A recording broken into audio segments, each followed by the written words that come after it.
brought to you by Silver Pumps.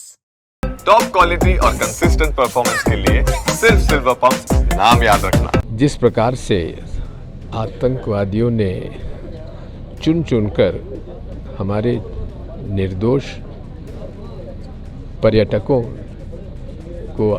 की हत्या की है और इसके जो भी जिम्मेदार हैं उनको कभी माफ़ नहीं कर सके। इनको पूरा संरक्षण पाकिस्तान की आर्मी और पाकिस्तान की सरकार का रहा। लेकिन इस बार तो बड़े स्पष्ट रूप से इस बात सामने आई है कि आतंकवादी के जनाजे में पुलिस, पाकिस्तान आर्मी और पाकिस्तान के राजनीतिक नेता शामिल हो रहे हैं, यानी कि आतंकवादियों के समर्थन में वो लोग थे। के लिए कोई टिप या कुछ इस तरीके की आपकी तरफ से?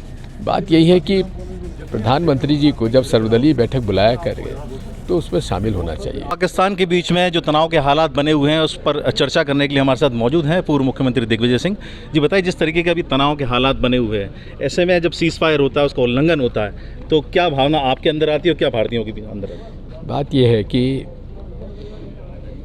जिस प्रकार से आतंकवादियों ने चुन चुनकर हमारे निर्दोष पर्यटकों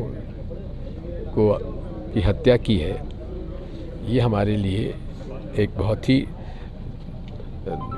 दर्दनाक घटना रही है और इसके जो भी जिम्मेदार हैं उनको कभी माफ़ नहीं कर सकते। आज ये बात सामने आई है कि इनको पूरा संरक्षण पाकिस्तान की आर्मी और पाकिस्तान की सरकार का रहा है। इसलिए मैं तो इस बात के लिए बधाई दूंगा हमारे सूचना तंत्र को कि पहली बार सूचना तंत्र ने सही जो सूचनाएं दी उसके आधार पर जो ड्रोन और मिसाइल से और राफेल से जो अटैक हुआ है, बिल्कुल पिन पॉइंटेड सही टारगेट पे हुआ है। यहाँ तक कि बगल वाली बिल्डिंग को भी नुकसान नहीं हुआ।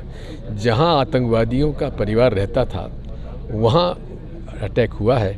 उसके लिए मैं सेना को और भारत सरकार को और एयरफोर्स को सबको बधाई देता हूँ। आर्टिलरी जो यूज़ की गई वो भी काफ़ी अच्छी टेक्निक जो है उसमें निकल कर आई। तो ऐसे में जो क्वेश्चन मार्क लगाती थी, कहीं कोई कांग्रेस पहले भी लगाती थी कि आर्टिलरी सही नहीं है, लेकिन उसका नहीं, क्वेश्चन मार्क हमने देखिए, क्वेश्चन मार्क हमने नहीं लगाया।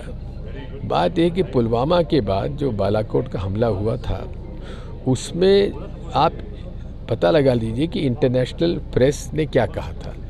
मैं उसमें कुछ नहीं कहूँगा कि आप विकिपीडिया पे बालाकोट स्ट्राइक के बारे में लिख के रख दीजिए और उसमें पता पड़ जाएगा कि उसमें कितने आतंकवादी मारे गए और कितना नुकसान वहाँ पर मदरसों को हुआ। लेकिन इस बार तो बड़े स्पष्ट रूप से इस बात सामने आई है कि आतंकवादी के जनाजे में पुलिस, पाकिस्तान आर्मी और पाकिस्तान के राजनीतिक नेता शामिल हो रहे हैं, यानी कि आतंकवादियों के समर्थन में वो लोग थे।